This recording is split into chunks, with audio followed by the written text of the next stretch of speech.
memperluas paham agama. Jadi warga Muhammadiyah, warga persyarikatan itu mendapat amanat supaya kita ini memperluas paham agama. Memperluas itu maksudnya bagaimana? Memperluas itu maksudnya adalah ke samping, bukan ke dalam.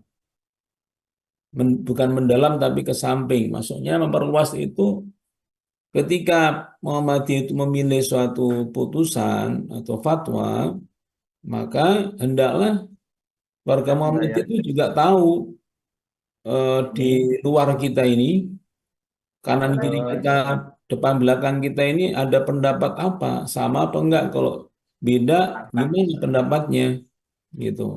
Nah, Aman. ini yang diharapkan di buku kecil, bukunya kecil sekali tapi luar biasa ya, memperluas paham agama ini. Sampai digambarkan yang saya kasih tebal juga warna kuning itu, hendaklah paham agama yang sesungguhnya dan dibentangkan dengan arti yang seluas-luasnya. Setakar, tolong di mute semuanya. Oke. Ya, itu pemahaman keagamaan dapat diujikan dan dibandingkan. Itu kata kunci yang kedua. Tadi kan pilihan. Pertama, putusan tersebut merupakan pilihan. Yang kedua, harus berani diujikan dan dibandingkan dengan yang berbeda dengan yang kita pilih. Sehingga luaslah paham agamanya anggota persyarikatan. Kita memilih ini dan kita tahu di kanan kiri kita ada pendapatnya ini itu dan kita tahu itu semuanya nggak kita pilih, yang kita pilih adalah ini. Gitu. Itu namanya memperluas paham agama. Mendalamnya beda lagi, nanti masing-masing pendapat itu didalami. Nah, sekarang konteksnya yang sekarang kita hendak jadikan sampling ini arahnya memperluas, bukan memperdalam ya, memperluas. Artinya kita pengen tahu di luar kita ini pendapatnya apa, jalan berpikirnya bagaimana. Adapun adu dalilnya itu mungkin tidak cukup kalau sekarang kita kaji ya, misalnya dalilnya yang pro apa, yang dalilnya kontra apa, kemudian dikritisi. Itu forum ini tidak belum ya, belum ke sana. Kalau mau ya mungkin nambah sekali lagi, mungkin pekan depan bisa. Kalau sekarang belum, itu dulu. Sekarang baru deskriptif atau mapping berbagai macam pendapat yang ada, gitu ya. Kemudian eh, sebagai penguat yang lainnya, ini juga ada di HBT halaman agak sebelumnya, yaitu di,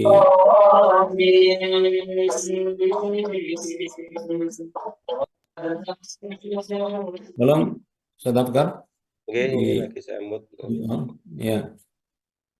Jadi di halaman 279 di HPT jilid 1, ketika membahas mengenai kitab masalah yang 5, Masail Khams itu disebutkan itu di baris yang keempat dari bawah itu, setelah alatillah alati itu, kemudian seterusnya wa ma'al ilmi anna ayya qararin yuttakhadhu innama huwa tarjihun bainal ara'i al ma'rudah duna ibtani ayyi ra'yin mukhalifin, gitu ya.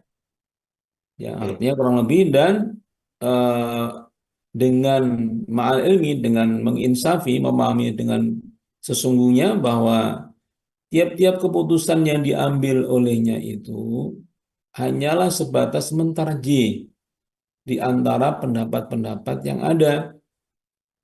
Tidak berarti menyalahkan pendapat yang lain. Jadi kita tidak dalam posisi menyalahkan, kita hanya mendeskripsikan, mengajak warga perserikatan supaya tahu ini loh pendapatnya tentang masalah ini pendapatnya satu, dua, tiga. Kemudian Muhammadiyah memilih yang mana. Kira begitu ya. Tuh. Ini juga diberi dalam sambutan eh, buku panduan ibadah sehari-hari yang diterbitkan PDM Kota Malang tahun 2016, yaitu Al-Minhajul Wasit yang warnanya biru itu nggak salah ya. Iya. Itu ada eh, pengantaranya begini. Adanya kitab-kitab fikih lain yang dijadikan rujukan oleh sebagian masyarakat di sekitar kita yang kemungkinan berbeda pembahasannya dengan buku ini, maka diharapkan kepada warga Muhammadiyah untuk bisa saling menghargai, tidak saling menyalahkan satu dengan yang lain, tidak merasa bahwa apa yang ada dalam buku ini adalah pendapat yang paling benar. Nah, Ya, hampir sama ya. Nah, ini yang menjadi bingkainya. Jadi begitulah perspektif mana tarjih Muhammad itu seperti itu. Ya. Kemudian di pokok tarjih yang keempat, sifat dari tarjih itu terbuka dan toleran. Terbuka toleran. dan toleran. Terbuka maksudnya apa? Dan tidak beranggapan bahwa hanya majelis tarjih yang paling benar. Keputusan diambil atas dasar landasan dalil-dalil yang dipandang lebih kuat oleh majelis tarjih, dan koreksi dari siapapun akan diterima sepanjang dapat memberikan dalil-dalil yang lain yang lebih kuat. Dengan demikian majelis tarjih akan mempertimbangkan untuk mengubah keputusan yang telah ditetapkan. Ini sifatnya terbuka dan toleran. Demikian juga tentang madhab. Ini juga penting dipahami. Jadi Muhammadiyah itu tidak mengikatkan diri pada suatu madhab. Tidak ada ikatan harus madhab apa, tidak ada. Nggak harus Hanafi, Maliki, Syafi'i, Hambali, tidak ada. Nggak ada ikatan sama sekali. Tidak harus berpegang pada madhab tertentu. Tetapi pendapat-pendapat madhab itu dapat menjadi bahan pertimbangan dalam menetapkan hukum. Ya, termasuk yang akan kita bahas ini. Gitu ya. Sepanjang sesuai dengan Quran dan Sunnah atau dasarnya lainnya dipandang kuat. Nah, kita lihat misalnya dari ormas yang lain, dari Nahdlatul Ulama misalnya, ketika ditanya, wajibkah bagi umat Islam mengikuti salah satu dari empat madhab? Salah satu ya, bukan madhab yang mana? Jawabannya pada masa sekarang wajib bagi umat Islam mengikuti salah satu dari empat madhab yang tersohor dan aliran madhabnya telah mudawwan atau terkodifikasi. Jadi kalau dalam dokumen ini, dokumen tahun 26, itu NU itu juga tidak mengikat pada satu madhab. Yang penting jangan tidak bermadhab, gitu aja. Mau madhab yang mana ya silahkan. Mau Hanafi boleh, Maliki boleh, Syafi'i boleh, Hambali boleh. Tapi jangan bermadhab. Itu yang kalau kita buka dokumennya seperti itu. Baik. Ciri khas yang lainnya bahwa tarjih kita itu, produk tarjih itu adalah ijtihad jama'i, bukan personal. Semua yang ada di HPT jilid 1, jilid 3 itu diputuskan secara jama'i. Kemudian yang berikutnya, poin yang ketujuh, pokok yang ketujuh, kalau ada ta'arud adillah, kalau ada dalil-dalil yang nampak mengandung pertentangan, maka yang pertama kali itu bukan langsung tarjih, tapi apa? Al-jam'u wa taufik. Disinergikan dulu, diselaraskan bila memungkinkan dengan beberapa cara. Ya, mungkin yang wajib diturunkan jadi sunnah, gitu ya. Atau itu mungkin am itu khos, ya, dan seterusnya. Mungkin perkecualian, ya. Jadi tidak harus dibuang. Kalau ternyata dengan jam'u itu nggak bisa, baru dengan tarjih. Nah, gitu.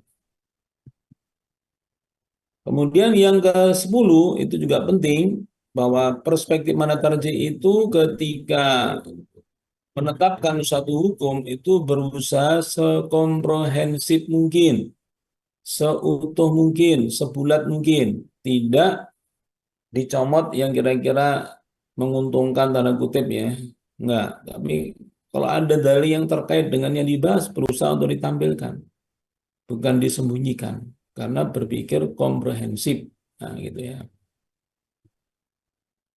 Nah, sehingga kalau diintisarikan, kira-kira begini, mana tarjih itu? Berdasar Quran dan Sunnah yang makbulah, dengan diputuskan secara jama'i, kemudian memperbandingkan madhab yang ada, untuk dipilih mana yang dipilih, kemudian juga bisa jadi di luar madhab yang ada, kemudian terbuka, toleran, dengan cara jam'u, kemudian satu dari'ah, maqasid syariah, komprehensif, taisir atau kemudahan, dan rasional.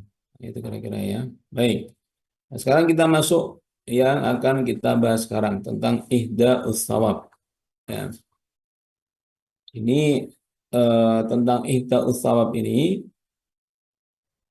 eh,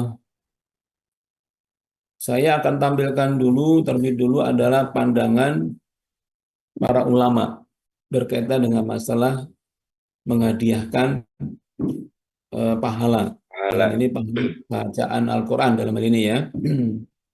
Pertama kita buka di Majmu' Al-Fatawa yang ditulis oleh Ibnu Taimiyah. Beliau katakan wa amma al-qira'atu was shadaqah wa ghairuhuma min a'malil bir fala nizaa'a baina ulama sunnah wal jamaah fi wusuli thawabil ibadat al-maliyah kas-shadaqah wal itqi kama yasilu ilaihi aidan ad-du'a wal istighfar was shalah alaihi salatu eh, was salatu alaihi salatul janazah wa du'a inda qabrihi. Jadi kalau membaca Quran dan sedekah dan juga selain keduanya berupa perbuatan-perbuatan baik, maka tidak ada perbedaan pendapat di kalangan para ulama sunnah dan sunnah berjamaah tentang sampainya pahala ibadah maliyah seperti sedekah, bebaskan budak, sebagaimana sampainya juga eh, doa, istighfar, apa termasuk sholat atau sholawat kepadanya dan sholat jenazah dan doa ketika di kubur. Wa tanaza'u fi wusulil a'malil badaniyah. Dan para ulama berbeda pendapat tentang sampainya amal badaniyah seperti puasa, sholat, dan baca Quran. Jadi dalam pandangannya Ibnu Taimiyah tentang sampai tidaknya qiraah baca Quran itu terjadi tanazu, itu perbedaan pendapat atau bahasa kita ya khilafiyah. Khilafiyah tidak fix mana tidak tunggal ya tidak tunggal. Kemudian kalau pendapat pribadi beliau bagaimana? Itu yang saya kasih warna biru was-shawab annal jami' yasilu ilaihi. Kalau menurut beliau yang tepat, yang benar itu adalah sampai. Itu pandangan dari Ibnu Taimiyah. Kemudian yang kedua dari Ibnu Qayyim al-Jauziyah, muridnya Ibnu Taimiyah dalam kitabnya Ar-Ruh. Ya. Beliau katakan yang mana ya? Yaitu hadan nusus mutadhaharah ala musuli sawabil a'mal ila mayyit idza fa'alaha al-hayyu anhu wa hada mahat lil qiyasi fa inna sawaba hatta haqqun lil amili fa idza wahabahu li akhil muslim lam yamna min dalika kama lam yamna min hibati malihi fi hayatihi. Prinsipnya hampir sama. Ya, beliau juga Apa ini? meyakini bahwa eh, kirim pahala itu sampai kemudian dikiaskan untuk beliau itu misalnya Beri hadiah. orang diberi dari temannya, saudaranya, masa nggak dapat misalnya di luar dari yang diusahakan, misalnya dia ngasih hadiah apa gitu, di luar dari yang diusahakan kan bisa diterima. Nah, kira begitulah tambahnya dari versinya beliau begitu. Kemudian dari kitab Majmu' Fatwanya Syekh Utsaimin, beliau katakan annas manusia kaum muslimin ketika ditanya mengenai eh, menghadiahkan pahala baca Quran itu ala qolain al ma'rufain, itu ada dua pendapat yang terkenal. Ahaduhuma anna thawabal ibadat al badaniyah minas shalah wal qiraah wa nawahuma yasilu ila mayyit. Pendapat pertama bahwa Baik. ibadah badaniyah baik sholat mau membaca Quran itu ya sampai kepada mayit sebagaimana ibadah maliyah gitu. Nah, yang kedua wasani anna swabal ibadah al badaniyah la yasilu ilaihi. Ya, pendapat yang kedua ya tidak sampai. Bihal bahwa masyhur inda ashabi Syafi'i wa Malik. Menurut pendapat yang masyhur dari apa Imam ashab Syafi'i. Syafi'i dan Imam Malik. Balik. Nah, itu ya. Itu kemudian kalau beliau sendiri mana tadi ya? Anas.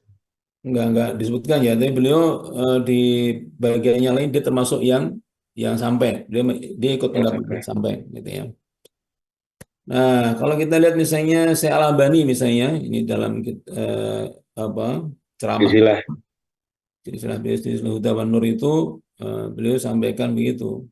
Yang saya kasih biru itu idza kana alladzi yaqra yaqra'ul Qur'ana huwa waladun lil mutamaffa sawa'un kana aban aw umman fadi al-qira'ah tanfa.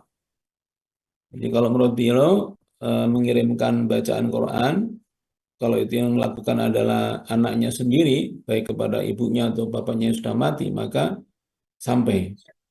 Tapi beliau batasi hanya yang anaknya, anaknya sendiri maksudnya. Baik. Kemudian juga ada dalam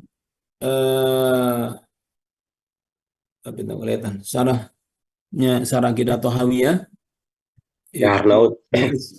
ya Al-Hanafi, Imam Hanafi. Beliau katakan waqtalafa fil ibadat al-badaniyah kas-shaum was-shalah wa qiraatil Qur'an wa dzikr. Fadzhaba Abu Hanifah wa Ahmad wa jumhurus salaf ila wusuliha. Wal masyhur min madhab Syafi'i wa Malikin adamu wusuliha. Ini yang bersama ya. Ya, jadi para ulama berbeda pendapat tentang ibadah badaniyah seperti puasa, sholat, baca Quran, zikir, apakah sampai kepada mayit kalau dikirimkan pahalanya. Maka madhab Abu Hanifah atau madhab Hanafi, madhab Hambali, dan Baik. jumhur ulama salaf itu menyatakan sampai, sedangkan pendapat yang masyhur dari kalangan madhab Asy-Syafi'i dan Imam Malik itu adamu wusuliha tidak sampai. Gitu ya. Baik. Ya, sekarang kita lihat misalnya alat karanya Imam Nawawi. Beliau katakan bahtalafal ulama fi usuli sawabi qiraatil Quran. Fal masyhur min madzhab Syafi'i wa jama'ah annahu la yasil. Para ulama berbeda pendapat tentang sampai tidaknya pahala bacaan Quran. Yang masuk dalam madzhab Asy-Syafi'i itu tidak sampai. Wa dzaba Ahmad bin Hambal wa jama'ah minal ulama wa jama'ah min ashabi Syafi'i ila annahu yasil. Sedangkan madzhab Hambali dan juga sebagian dari madzhab Asy-Syafi'i menyatakan itu sampai. Fal ikhtiyar ay yakuna al-qari ba'da faraghi Allahumma awsil sawaba ma qara'tuhu ila fulanin. Ya, kalau mau sampai maka ketika selesai membaca maka berdoalah seperti itu, ya Allah sampaikanlah pahala apa yang aku baca ini kepada si fulan, maksudnya kepada yang mayit, kepada mayitnya. Itu adalah Imam Nawawi dalam kitabnya Al-Adhkar. Kemudian dalam Majmu' Syarah Muhadzab yang ditulis oleh Imam Nawawi dikatakan wal mukhtar al-wusul idza sa'alallaha isola thawabi qiraatihi. Adapun yang kami pilih pendapatnya itu adalah sampai kalau dia berdoa kepada Allah supaya disampaikan pahalanya, pahala bacaannya. Itu eh, Imam Nawawi dalam kitabnya Al-Majmu' Syarhul Muhadzab. Kemudian siapa ini? Ibnu Qudamah dalam kitabnya Al-Mughni, ya, dia bermadzhab Hambali. Wa hadhil ahadits sihahun wa fiha dalalatun ala intifa'il mayyit bi sa'iril qurbi Datang siapa ya? li anna shaum wal had wa du'a wal istighfar ibadatun badaniyah wa qad awsalallahu naf'aha ila mayyit. Ya, kalau madzhab apa Ibnu Qudamah menyatakan sampai lah. Kemudian Ibnu Katsir ketika apa, mentafsir tafsir dari ayat wa alaisa lil Lil insan insan. illa masa'a An-Najm 39 ya. Ya. Kama la yahmilu alaihi wizru ghairihi, itu sebagaimana seseorang itu tidak bisa memikul dosa orang lain, kadzalika la yasulu minal ajr illa ma kasabah wa li nafsi. Maka demikian juga seseorang tidak mendapatkan menghasilkan pahala kecuali apa yang ia usahakan. Wa min hadhil ayatil karimah istanbata asy-Syafi'i rahimahullah taala wa man ittaba'ahu anna qira'ata la yasilu ihda ustawabiha idal mauta. Dari ayat inilah Imam Syafi'i berkesimpulan dan juga yang mengikutinya bahwa sesungguhnya bacaan Quran itu nggak sampai untuk dihadiahkan pahalanya kepada yang sudah meninggal. Kenapa? Li'annahu laisa min amalihim, karena itu kan bukan amalnya dia, amalnya orang lain, wala kasab, dan juga bukan usaha mereka. Walihada lam yandub ilahi Rasulullah sallallahu alaihi wasallam. Karena itulah Rasulullah tidak mencontohkannya, tidak menyarankannya kepada umatnya, tidak mensunahkannya, tidak memendupkan kepada umatnya. Wala hasahum ala alaih, dan juga tidak mendorongnya untuk melakukan hal yang demikian. Wala arsyadahum ilaihi, dan juga tidak mengarahkan atau membimbing ke arah sana. Itu pendapatnya Ibnu Katsir dalam tafsirnya Ibnu Katsir tentang surah An-Najm ayat yang ke-39. Inilah nanti yang akan dipakai sebagai salah satu argumen dari Muhammadiyah di dalam berpegangan pada tafsir Ibnu Katsir ini. Baik. Kemudian juga dalam Majmu' Fatawa Syekh bin Baz dia katakan amma qiraatul Quran faqad ikhtalafa ulama fi wusuli sawabiha. Adapun bacaan Quran, maka para ulama berbeda pendapat tentang sampai tidaknya pahalanya kepada si mayit. Ala qaulain, pada ada dua pendapat untuk dari kalangan para ulama di ahli ilm. Wal arjah annaha la tasil li adami dalil. Adapun yang rojih yang beliau pilih adalah bahwa pahala itu tidak sampai karena tidak adanya dalil yang mendukungnya. Ini alasannya dari Syekh bin Baz. Jadi ada dua ulama Saudi, Syekh Utsaimin dan Syekh bin Baz itu berbeda pendapat. Ya, Syekh Utsaimin menyatakan sampai, Syekh bin Baz menyatakan tidak sampai. Kemudian tadi juga Syekh Al-Albani juga sampai tapi terbatas. Ya, ya. Nah, baik. Adapun khusus tentang pendapatnya madzhab Asy-Syafi'i yang tadi disebutkan yang masyhur di kalangan madzhab Asy-Syafi'i itu tidak sampai, maka ini ada banyak sekali pembelaan dari yang bermadzhab Syafi'i, misalnya di kitab Riyadhus Shalihin, saya Imam Nawawi itu ketika membahas ini dia hadis yang ke-947, beliau mengutip pendapat Imam Syafi'i, beliau katakan yustahabu ayyaqra'a indahu syai'un minal Qur'an. Imam Syafi'i mengatakan dan dianjurkan untuk membaca di sisi kuburan orang yang mati itu bagian dari Al-Qur'an. Wa in khatamu Al-Qur'ana indahu kana hasanah. Kalau sampai bisa Nggak perlu menghafal itu hataman ya. bagus. Itu menurut pendapatnya Imam An-Nawawi dalam Riyadhus Shalihin. Baik, kemudian juga dalam kitab Fathul Wahhab itu disebutkan amal qira'ah faqala An-Nawawi fi Sharh Muslim al-masyhur min madhhab Syafi'i annahu la yasil sababuha ila mayyit. Adapun tentang eh, apa yang disampaikan Imam Nawawi bahwa dalam kitabnya Syarah Sahih Muslim itu bahwa yang masyhur dari kalangan madzhab Asy-Syafi'i itu tidak sampai pahala kepada si mayit itu bacaan Qur'annya itu waqala bud ashabina yaslu, Masih. sementara sebagian yang lainnya menyatakan sampai wa dzaba jama'atun minal ulama ila annahu yasil ilaihi sahabu jami'il ibadat min salatin wa shaumin wa qiraatin wa wiriha, sementara mayoritas ulama menyatakan sampai termasuk baca Quran tadi. Wa ma qala min masyhuri madhabi mahmulun ala ma idza qara'a la bi hadratil mayyit wa lam yanwi thawab qiraatihi lahu. Jadi menurut apa murid-muridnya Imam Syafi'i itu, maksudnya Imam Syafi'i itu bukan tidak sampai, kalau yang nggak sampai itu kalau tidak diniatkan, tidak hadir di di samping mayitnya itu atau kuburannya dan tidak niatkan untuk disampaikan, hanya baca doang, maka itu tidak sampai. Itu menurut kitab Fathul Wahhab Imam Nawawi. Ibnu Madzhab Syafi'i. Ya, baik.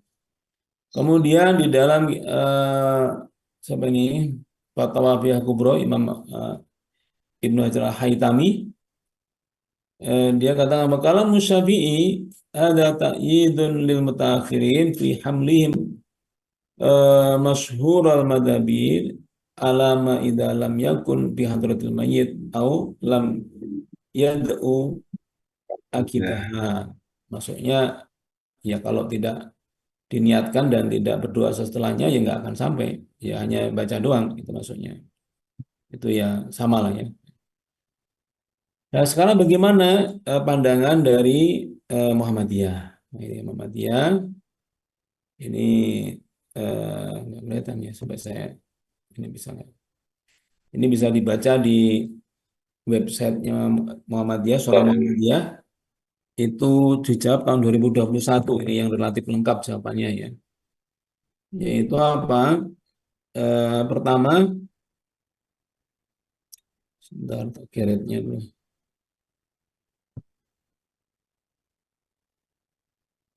Pertama, tidak terdapat ayat Al-Quran atau hadis Nabi Muhammad SAW yang dapat dijadikan dasar yang kuat untuk melakukannya.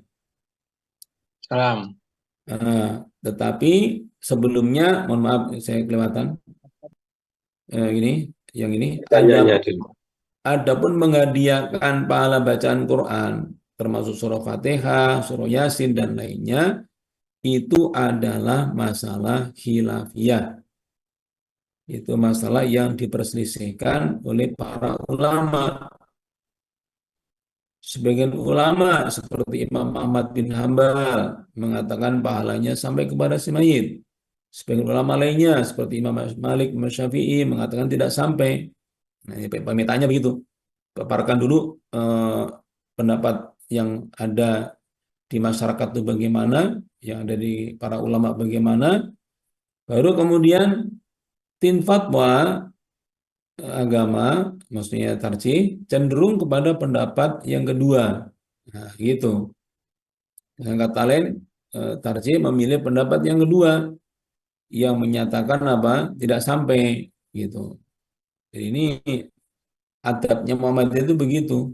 Pertama dibilang di khilafiyah, yang kedua kemudian Muhammadiyah memilih, nah, gitu. Bukan dalam konteks ingin apa menyalahkan atau merendahkan, tidak ada. Ya, itu sudah menjadi khilafiyah sejak dulu. Nah, pertama alasannya tidak terdapat ayat Quran dan hadis Nabi yang dapat dijadikan dasar yang kuat untuk melakukannya. Bahkan dalam Al-Quran Allah telah menyatakan bahwa manusia itu tidak akan memperoleh balasan di akhirat melainkan apa yang diusahakannya sendiri ketika tidak ketika masih di dunia, yaitu surah An-Najm ayat yang ke-39, wa an laisa lil insani illa ma sa'a wa anna sa'yahu sawfa yura, dan seterusnya. Dan bahwasanya seorang manusia tiada memperoleh selain apa yang telah diusahakannya. Nah, gitu ya. Itu dalil yang pertama yang dipakai untuk memperkuat pendapat bahwa tidak sampai. Dalil yang kedua dalam sebuah hadis dari Bunda Aisyah dikatakan mana hadasa fi amrina hadza ma laysa minhu fahuwa raddun. Karena dalam penelitian Muhammadiyah itu tidak ada dasar dalil yang kuat, ya berarti kan sesuatu yang baru yang tidak ada contohnya sebelumnya, nggak ada tuntunannya, maka khawatirnya terkena ancaman hadis ini. Itu apa? Siapa yang mengada-adakan sesuatu dalam agama yang tidak berasal darinya, maka perbuatan itu ditolak.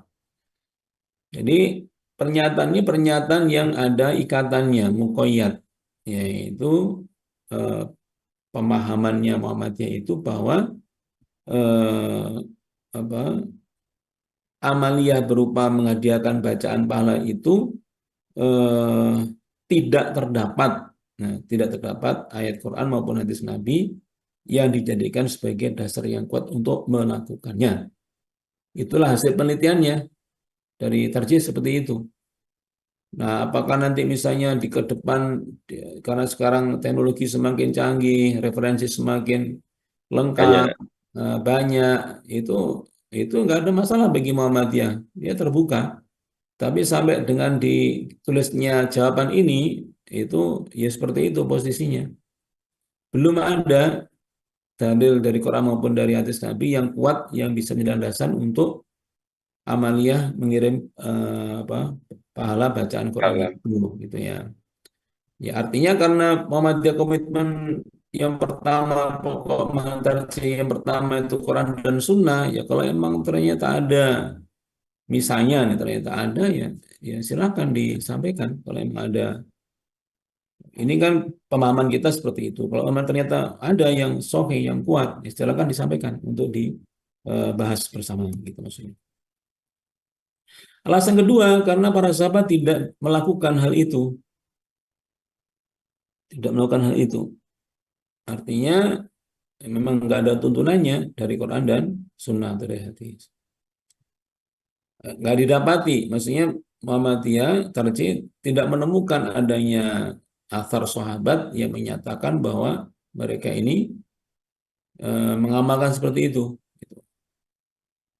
Yang ketiga, kita tidak bisa memastikan apakah ketika kita membaca Quran itu kita mendapat pahala sehingga bisa menghadiahkan pahala tersebut kepada orang atau tidak.